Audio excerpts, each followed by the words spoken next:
อ่าสบายดีน้องแดงเมื่อกี้นี่เป็นพ่ออันน้องแตงจะอยู่เฮือนผู้เดียวฟังรักเสาหัวเพิ่นมาส่งน้องแดงมาปะไว้พี่เพิ่นน่ะมาขึ้นเฮือนแต่ว่าให้มีอายุมันกว่ายืนเด้อถ้าว่าขึ้นเฮือนหลังตัวนี้ให้มีอายุมันกว่ายืนบอกกันเนาะเป็นครั้งแรกเลยได้มีที่ได้เห็นในพี่น้องเลยมีเบิ่งไปนำกันสนเท่า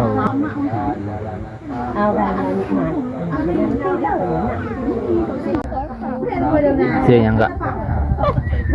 ลาน้อยต้องเห็นอยู่ลาน้อยนั่งบอกเลย เบิ่งเลยก็ได้ว่าจะทอนมีอะไรแก้ได้นะพี่น้องเพราะเจ้าพระเราเนี่ยพระเจ้าเสด็จมาเสด็จเกิดอ่อนเกิดยาอยู่ดีไม่แห้งได้เกิดเจ้าเกิดเนี่ยน้อยอยู่ที่พระเจ้าเสด็จเกิดแก่เด้อไหวเด้อเมื่อไหวทันเด้อมันนิ่งได้อย่าว่าทิศตาลาวนะก็รู้หรือยังไม่จะบ่ได้กินประเทศ สาดงเลย ได้หรอตามดาราเราบ่ได้เนาะได้ทำคูณใช่ประกาศเพลง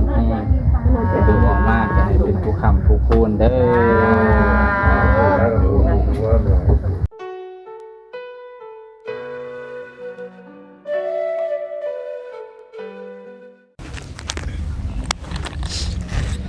สวัสดีพ่อแม่พี่น้องสบายดีเด้อพ่อแม่พี่น้องลุงป้าที่เคารพเช่นเก่าเช่นเคยบ่ว่าจะอยู่ในประเทศและต่างประเทศยินดีต้อนรับเข้าสู่ช่องเบานงเด้อพ่อแม่พี่น้องมื้อนี้เบานงมาขำมาคูนมายินดีนำน้องมิกพ่อแม่พี่น้องเพิ่นจะได้ขึ้นเฮือนหลังใหม่ซึ่งกับเพิ่นจัดขึ้นในวันที่วันพุธมื้อนี้เนาะพ่อแม่พี่น้องวันพุธขึ้น2ค่ำพอดีพ่อแม่พี่น้องเลิกงามยามดีนะแต่ว่าเพิ่นกะเฮ็ดเฮือนเพิ่นกะบ่ได้ดนให้พี่น้องวันนี้เพิ่นน่าจะเฮ็ดบันไดแล้วมื้อนี้เพิ่นก็ขึ้นเฮือนเลยเพิ่นเอาคนก็หลายให้พี่น้องเดี๋ยวไปเบิ่งบรรยากาศนํกันเนาะ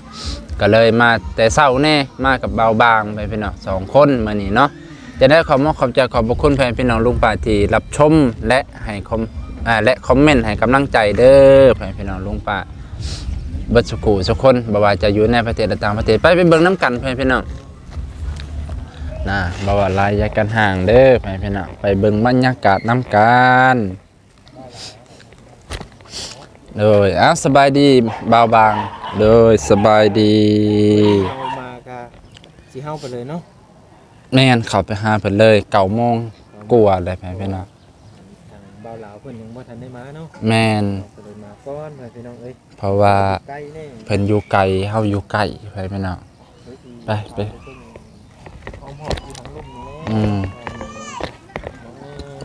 ว้าต่อคนหลายอีหลีเด้อนี่ญาติพี่น้องเพิ่นก็สิมาถ่าดนแหละแต่ว่าเพิ่นก็มีแต่ญาติพี่น้องเพิ่นนั่นแหละพี่น้องผู้เฒ่าผู้แก่เพิ่นก็สิอยู่เทิงมาได้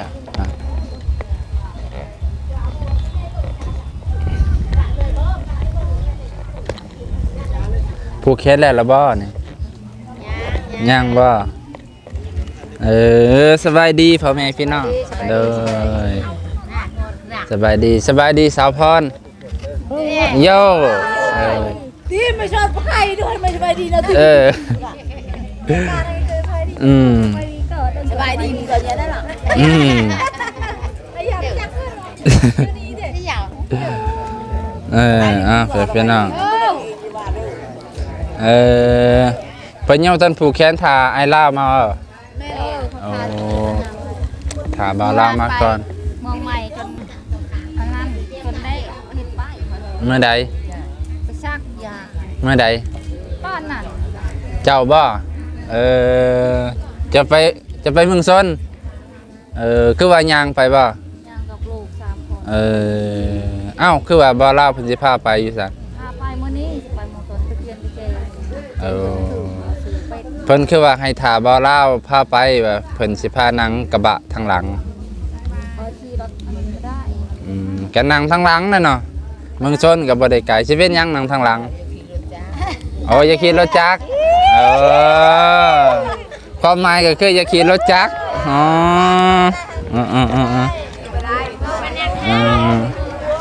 ขี่รถใหญ่วินหัวโอ้เอ้ารถใหญ่นั่งท้างนอกก็สิหักบ่อ๋ออะไรต้องขี่รถจักรอย่างเดียวเอาโยเพิ่นให้ไปส่งไสแหละโอ้เอ้าบ่เราสิพาไปอยู่โอ้ต้องขี่รถจักรอย่างเดียวเด้อบัดนี้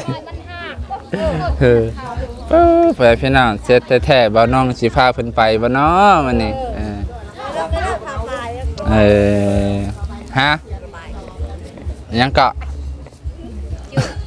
เป็ดโอ้ยเป็ดใส่ปลา โอ้โอเคเข้าใจแล้วบ่ค่อยกะมาแสดงความยินดีนำอันน้องมิกนั่นแหละมาก็สิบ่ได้อยู่โดนน้ำดอกเพราะว่าไปเวียกอยู่เฮาก็มีเวียกเพิ่นกับมีอยู่ตัวนั่นอันอ้ายยังก็ไอโซโลก็อยู่เนาะ ไอโซโลอยู่ก็ให้เราจัก100,000ค่าน้ำมันเหลือเฟือแหละไปกลับได้บ่ไอโซโลพาไป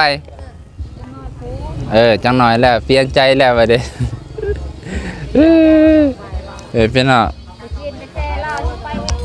คือว่าซื้อกระแจบ่ถูกบ่ซื้อจะได้คือบ่ถูก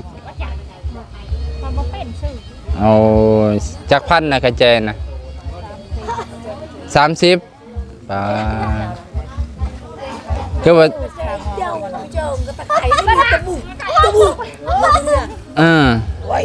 เพิ่นไปซื้อกระแจล็อกเคลื่อนเพิ่นไปเอาเป็นแบบโซ่อันนั้นมันล็อกรถจักรอันนั้นมาปากกระเจาะเพื่อนมันไปกับทำโตใหญ่อัดเพื่อนเลยเปิดออนจังหวะใครเห็นออนตะมุมไม้ควายเหล่าออนควายกระดาษควายมองสิบ่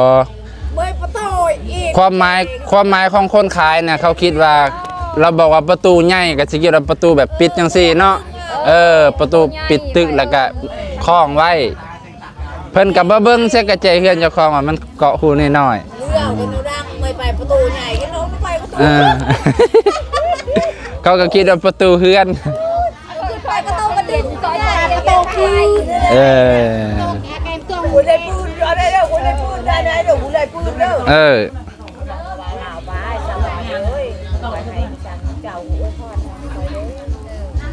ใจยาวนะเกาะจีนอนเปื่อน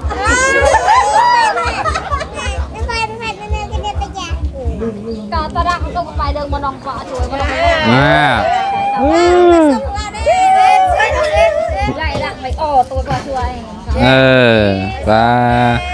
ให้แต่ข่อยบ่ผู้อื่นก็มีอยู่คนก็เลยตื่นก็อยากให้ดูจิตตัวข่อยก็ไปเวียกข่อยเบิดมือเบิดเด่นเพื่อสิกรรมเพื่อนก็เท่าค่ำเพิ่นจากสายนี่ความจริงอย่าพังไปเตอะที่ดึกมาเด้อก็หลักไปอ้าวบอกผู้ใดจอดบ้าเมาใครติบงซีก็เบาสวนบอกเบาสวนจังว่าเด้อเบาสวนกับบ่ได้ค่อยเห็นกับข่อยชื่อไอ้มันตัวไหนก็ต้องชื่อมันมีกระปับเยอะบ้างหรอข่อยพูนอันเด้เบาลามาเลยนั่นน่ะเบาลามาเลยไอ้ลาเพิ่นมาพอดีแฟนพี่น่ะ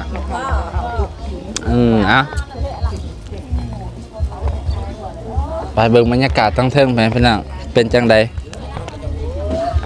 ต่อด้วยในมีเวลาเรื่อง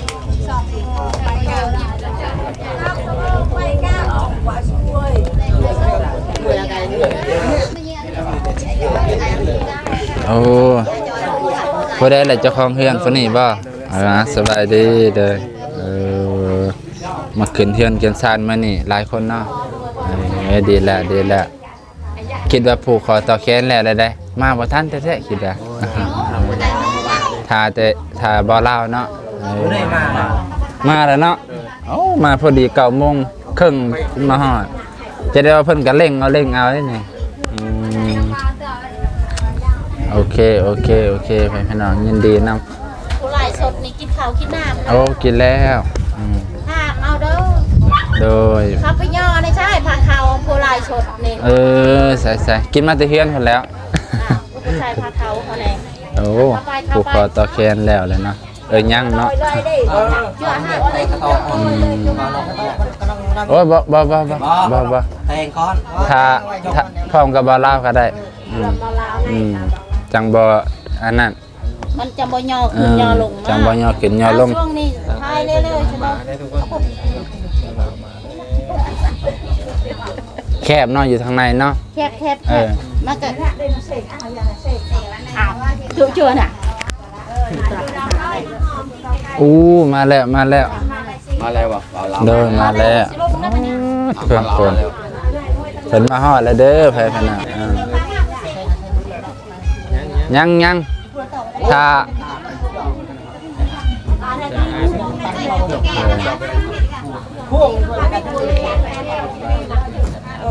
จัดงานตอบ บรรยากาศหลายคนไผพะนะโอ้ทางเพิ่นก็ญาติพี่น้องเพิ่นทางเพิ่นก็เฮ็ดอยู่ครัวกินอยู่เด้อไผพี่น้องเพิ่นหลาย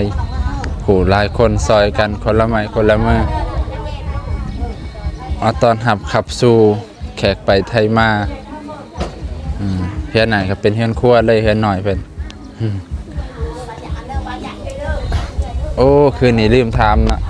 เพิ่นนอนคืนนี้พันดีบ่คืนนี้เฮือนหลังใหม่ยังทันนอนเลยเนาะต้องไงมื้อ จะได้เลขเด็ดกว่า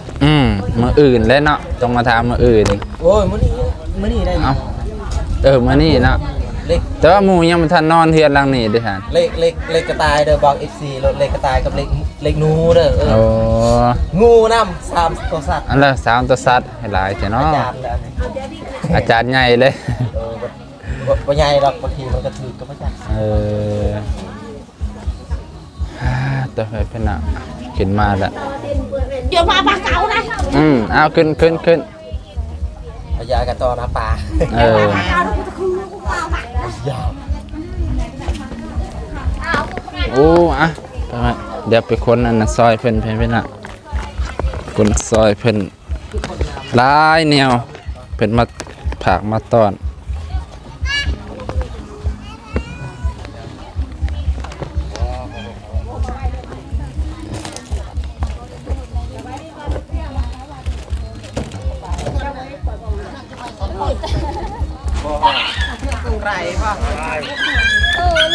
สบายดีสบายดีเด้ออาจจะมาหอนเนาะสโลมาแต่เช้าเนี่ยสบายดี คิดว่าเพิ่นสิมาฮอด10 โมงได้อันนี้ให้ก็9 โมงครึ่งคือสิมาแต่เช้าเนาะเนาะโอ้ มาดิชมนักเรียน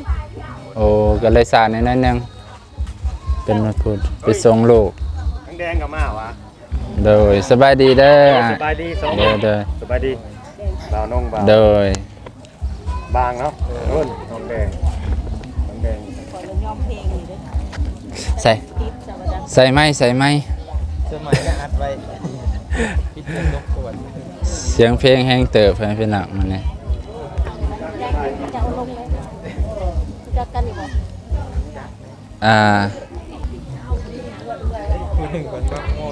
น่ะผู้หนึ่งเป็นมักมวนเสียงเพลงกับสิแห้งแน่พี่น้องแต่ก็อาศัยถ้าใส่ไม้กับพ่อสิได้อยู่ตอนนี้ไอ้ลาเพิ่นก็มาฮอด9 โมงครึ่งพอดีญาติพี่น้องเพิ่นก็มาถ่าแต่ดึนแล้วถ่าแต่เช้าเดี๋ยวสิเบิ่งบรรยากาศตอนต่อไปพี่น้องตอนผูกคอต่อแขนเนาะเพิ่นก็ถือว่ามาหลายพอสมควรเด้อพี่น้องสาวพรก็นั่งอยู่เทิงเด้อพี่น้องเพิ่นผู้เฒ่าผู้แก่นั่งอยู่ลุม ได้เดี๋ยวดิถ้าจะเศร้าบ่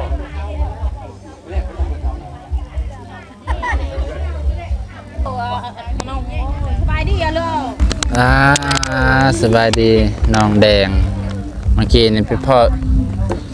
อันน้องแตงจะอยู่เฮือนผู้เดียวฟังรักเสาหัวเพิ่นมาส่งน้องแดงมาปะไว้พี่เพิ่นน่ะมาขึ้นเฮือนมาแต่เช้าเพิ่นว่าเจ้ากะบ่มาทา มาก่อนหมู่แต่เป็นหน้ามาผูกคอต่อแขนมายินดีนำน้องมิกเพิ่นสิขึ้นได้อยู่บ่คำตา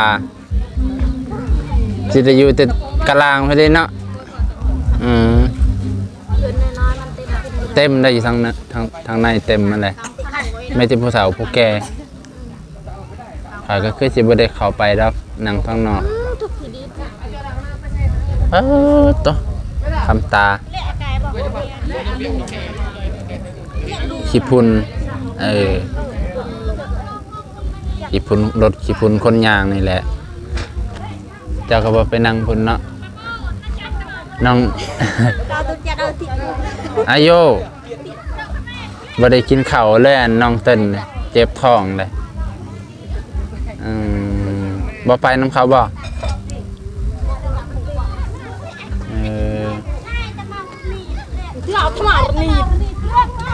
เป็นสิผูแล้วพี่น้องถ้าเฮ็ดพิธีอาจารย์ทางไหนมาสูนนี่อันในบ้านเฮานี่โอ้เป็นศิลวัดเป็นศิลวัดมาผูกคอต่อแขนเป็นสิเฮ็ดพิธีแห่ก่อนได้นี่เนาะเอาแห่ก็แห่ซั่น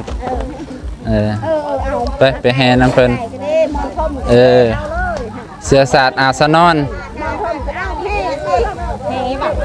แห่ก่อนได้บาดนี้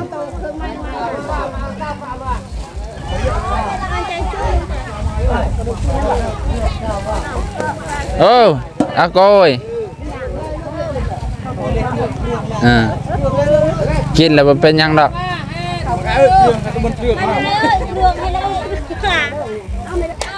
ปลาตัวเพิ่นแห่แหละเกลือๆนี่เด้ออย่าเปาะไว้หลายสิวินหัวไปแล้วไปพี่น้อง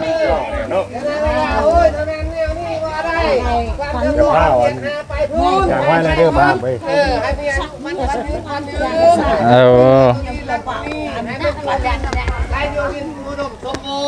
โดยโดยสาธุสาธุขึ้นเรือนร่างนี้ให้ร่ำให้รวยให้มีจนรับได้เงินหมื่นมาเติมเป็นเงินแสนอันนั้นแล้วว่าให้ร่ำให้รวยเด้อให้มีอายุมั่นขวัญยืนสาธุเฮ้ยเพิ่นอวยพรใส่ให้เพิ่นน่ะเรือนร่างตัวนี้แต่ว่าให้มีอายุมั่นขวัญยืนเด้อถ้าว่าขึ้นเรือนร่างตัวนี้ให้มีอายุมั่นขวัญยืน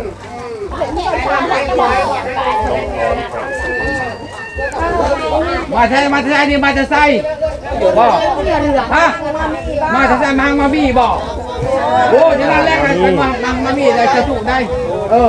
พราะว่ามันมีความคำเงินดูมังมีได้ความเงินได้มีชุดขาเป็นแล้วตัวนี้จะไปความเงินได้มีชุดขาเป็นตัวนี้อันนี้ชุดเงินยาวขาเป็นได้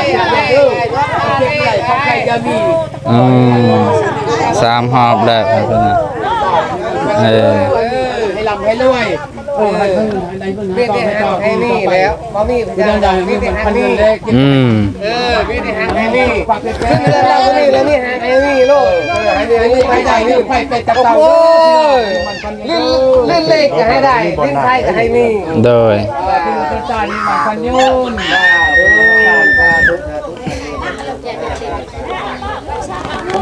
อะไรที่นั่นไปขึ้นเลยไป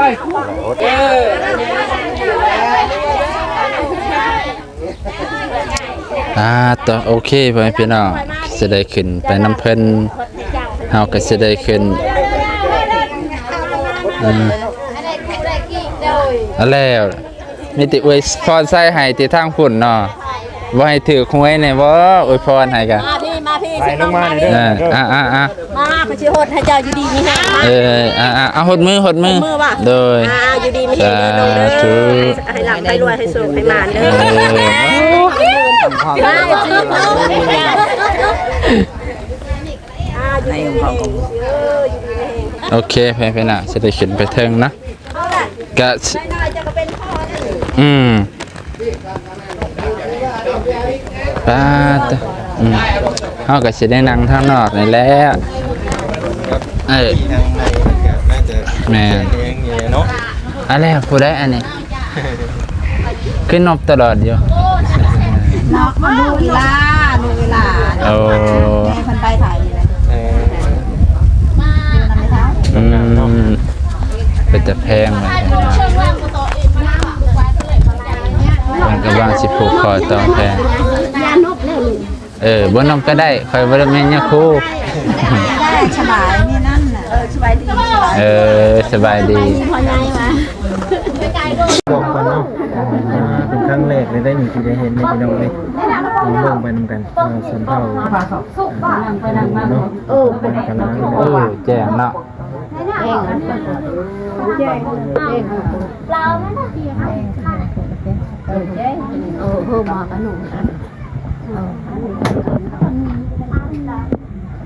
กำลังเฮ็ดพิธี ง่ายแต่ยังไม่ได้แต่ยังเพิ่มโลจบง่ายโอ้ ว่าขอได้แล้วว่า จับหลังมีอาจารย์สุมีอาจารย์ชุมเขาแล้วออกไม่ได้เล่นไปอยู่ในเล่นตันด้วยเลย ออกบ่ได้เด้อไปอยู่ทางใน มันเอาไปไกลกันหมดนะเอากระชูมาได้อาจารย์สูตรนั่นแหละในลำบ้าอาจารย์สูตรเลยพี่เหนื่อยเป็นไงสูตรต้องใกล้เลยเอาสูตรในเจ้าที่สูตรเราไปช่วยตำฟันเอาอย่าบุ้งหลังแต่อย่าบุ้งค่ะ เห็นป่ะ เป็นเวลาเขาเห็น เห็นมาเลย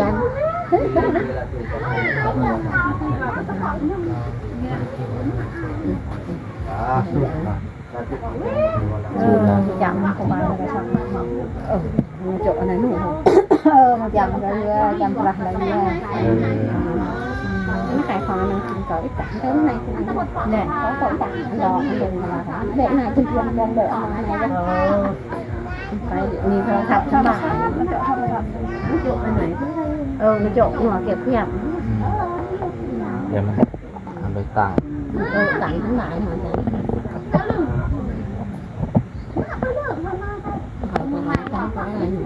พอจะแก้นะคุมปากนี่จริง เบิ่งแต่ ได้ทางไหนได้อะไร ปลักนี่แหละ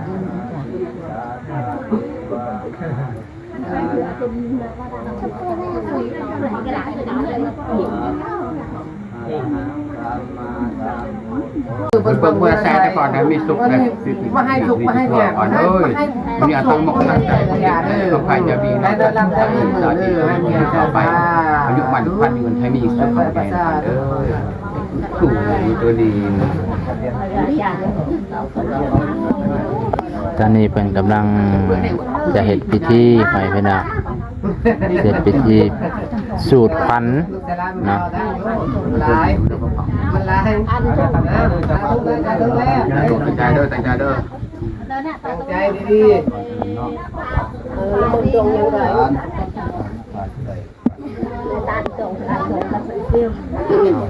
นกเด้อสีสิทธิภาพรบวรเวทวิเศษอัตติเตโสชัยมังคลังคลาเรอเนกสวัสดีจงมีแก่ข่าวมีของอยู่ภรรยาเสนามาสีขาวอัศกุมารตราบต่อเท่าภรรยาทั้งบุตรตาและลูกเต่าขอให้เป็นใหญ่แก่ขอผู้ทั้งหลายที่สบายบางลำเลยตาแก้วเกิดกลางโซ่ผลและไผ่หน่อยอายุคอยจากสีวันขอให้มีอายุยืนอย่างบนหนุนขอให้ได้หอมหวานเก่าโกเก่าโกเน่านานคู่มูสัตว์ตัวมันจะมาบังเบียดได้ขอให้ขัดเกลียดไถ่กับสองภรรยา ลงมาจุดเอาความสูงเจ้าให้สูงลงมาจุดเอาไปว่าเปลี่ยนพระดวงพระจันทร์มันพอมันยิ่งกว่าเกิดเขาลกไปละมันขอให้จะมันยิ่งกว่าอากาศสุนตะวันมันขอให้มันยิ่งกว่าพระจันทร์สองใสแจ้มันขอให้มันยิ่งกว่าเขากว้างยันสีมันขอให้มันยิ่งกว่าเราปีลูกสาวพระจันทร์แทนพยัญชนะพักผ้ามือนี้วันนี้ที่อมุติโสคือหลวงพ่อพุทธมังคาราเพิ่นจึงได้อาราธนาอาจารย์ผู้สละมั่นคงผู้ปั้นพุทธังเป็นเสมอเจ้าพระทั้ง25และเฒ่าแก่พ่อแม่พ่อลูกเต่านารีทั้งเศรษฐีและคอยผ่านหน้าผู้สาวหน้าเรืองานรถป่าที่ขอมาแก้วเปียกเอาฟันมาพลันฟันพ่อเฒ่าแก่มานั่งหลอกเจ้าอยู่ซ่อนนอนหมดเป็นเอาเท่านี้แหละนอกความมั่นเจ้าได้เราเป็นสบายโดยเป็นขออนุญาตเด้อจิตยมเป็นอ่านตำราเด้อบอกให้ถึงเลยกระต่ายเด้อ อาเดนะโมตัสสะภะคะวะโตอะระหะโตสัมมาสัมพุทธัสสะเช็ดก่อนนะโมเมตุขะเตสัสสะนะโมเมตุขะเตสัสสะนะโมเมตุขะเตสัสสะนะphải thịt mà phải tùm tùm nè rồi phải cái tấm nhà xe kìa bảo cái tay ôn tấm nhà xe ôn tấm nhà xe ôn tấm nhà xe nó cổ ทานังละทานังสัพพะkìa bảo bên nó mình là bên là hay là bên hay là bên nhà cầu sẵn bên xịt đâu bên này hả đây ơi là chả ơi rồi chắc năm nào lại việc gì này ให้ลูกหลานยืนขึ้นเลยความสุขสวัสดีเป็นอยู่ไปเอาโรคมาโรคการเองแบบมันจะหดกำลังอะไรได้ แฟนเด้อให้มีอายุมัน เอา กัน เอาทัน อะไรมึงขอแก่ตัวเองขอจัง มาเล่นด้วยมานั่งคำนั่งรุ่นเล่นน้ำไปทางรอบน้ำนักเรียนเหลือแฟนเด้อให้มีอายุมันวันนี้คนอื่นนึกไงนี่คนเรียนใส่ว่าคนอื่นเป็นนักปราบความใจอย่างนั้นมาไก่หัวแล้วไม่ดังโอ้ยแล้วมันทิศđó nhật vui là làng cái cái số cái bài làm cái gì hay nghe lúc mình con người lúc làm thiên hơn đây là ba hai đứa hay mi hừa mi hay miเป็นเจ้าหนอกเจ้านายอยู่แล้วสาธุแล้วสาธุฮอตตัวนี้อีก ทำมาให้เจ้าได้เงินหมื่นนอนตื่นให้เจ้าได้เงินหมื่น มาดิเรื่องตรงนี้มันขึ้นเรื่องนี้มันขึ้นเรื่องดีว่าเรื่องนี้มันเรื่องงานเลยว่าฮันนั่นเรื่องหนึ่งย้อนเดินเรื่องแฟนเด้อให้แม่นี่สบายๆวันหนึ่งดูได้เราตามที่ดูเราตามที่ดูเราตามที่ดู là nó สบายดี ở đây đi vào nhà bạn ชื่อหยังชื่อหยัง bác nó khảo ฮะชื่อหยังก็ bác là nói ลาน้อย bác khảo đấy bác năng bác này thì đó là đấy มาผูกแขนบ่มาผูกแขนเพิ่นบ่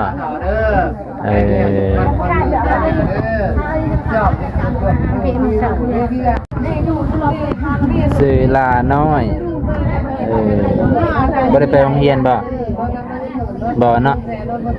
ยังน้อยอยู่จักลูกหลานผู้ใดจะเป็นลูกไผจะเป็นลูกไผฮะจะเป็นลูกผู้ใดฮะอีหลาเป็นลูกผู้ใดได้มา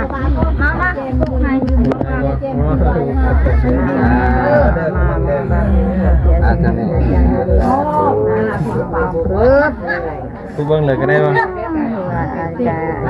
ไปทอนเวลาแค่นี้นะพี่น้องPak cek pula lambat pula cek teriak ke on ke aja judi meng ai ke jam ke ni lo yo nanti pula cek teriak ke dah muai depan muai han de มัดแน่ นไปโน่เรื่องฝน แห้งเด้อ ปลูกน้ำบ่ลมแล้วเนี่ยแห้งเลยให้ได้นะ ใส่เลยใส่ยามีเด้อ นี่มาปลาชิโก้ห้องมันก็จะดี ปลูกเขาปลูกให้ไว้พ่อให้ ดีต่อไปอยู่กันวันหนึ่งได้หาเงินได้เงินหาคำได้คำได้ถึงได้เช่าเราโลกบ้านนี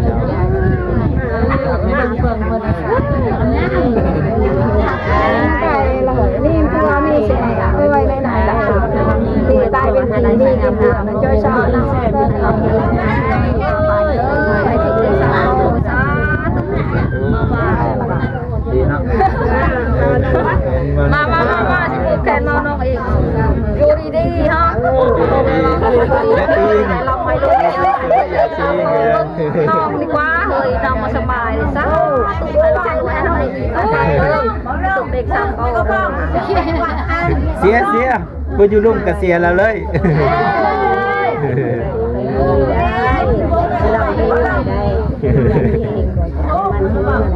เชฟอยบักกระชังบักคืออยากจะเป็นอยากจะเป็นย่อย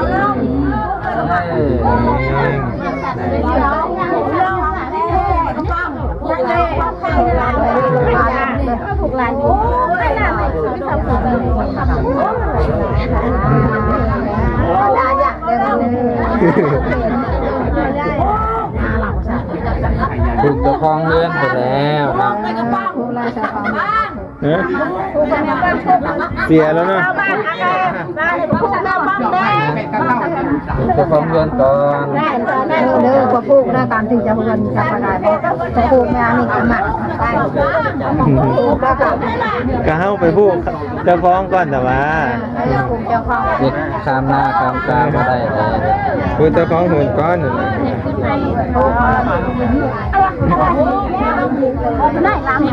ผูกเลยวะเดี๋ยวนั้นเนาะมีค้าเสียอยู่ลุ่มไหมเนาะมีกล่องเสียน้ำเนาะ วางโคให้ถอยจะได้โค ก่อนหนึ่งก่อน กระยายให้เบาบางเด้กะเฮาพูดเจ้าของเฮินก่อนนะวะ ผูกเจ้าของเฮือนนั่นแหละ เพราะว่าเฮากะเป็นงานแรกก็ว่าได้นะทุกคนที่ได้มานะเนาะเพราะว่าบ่เคยมางานผูกคอตัวแขนแบบนี้นะ ก็เบาที่ห้องหอจนสั่นว่าตั้งใจได้หรออาจจะเร็วกว่าเดิมอันนี้ก็เดิมกว่าวนซ้อนเลย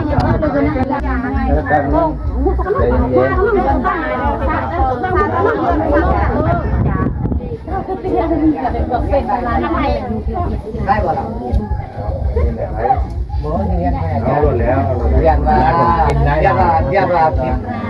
ทิศสาวลาวนะก็รู้หรือยังไม่จะบ่ได้กินประเทศสาดงเด้อไม่ได้หรอกตามดาราเราลำดอยเนาะได้ทำคูณชาดงเด้อก็ได้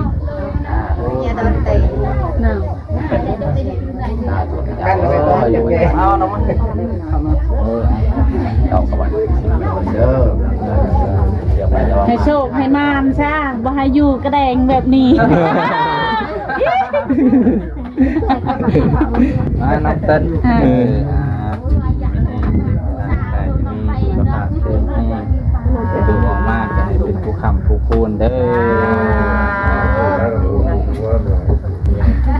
อ นี่แหละ เดี๋ยวมันน่าจะ ได้แล้วสันนี้ โอเคให้พี่น้องก็สิได้อำลาพาจากเพียงเท่านี้ก่อนก็สิได้จบเพียงเท่านี้กันหลังจากที่ปลูกแขนน้องเต้นแล้วก็น้องมิกเนาะก็ถือว่าจบพิธีในการปลูกแขนเป็นเดือนใหม่ของเพิ่นแสดงว่าพระเจ้าขอบคุณใจขอบคุณเพิ่นลุงตาที่รับชมบรรยากาศเดี๋ยวสุดท้ายบรรยากาศอีกต่อไปให้พี่น้องคลิปแรกก็ขอบคุณใจขอบคุณหลายๆเด้อให้พี่น้องทุกท่าน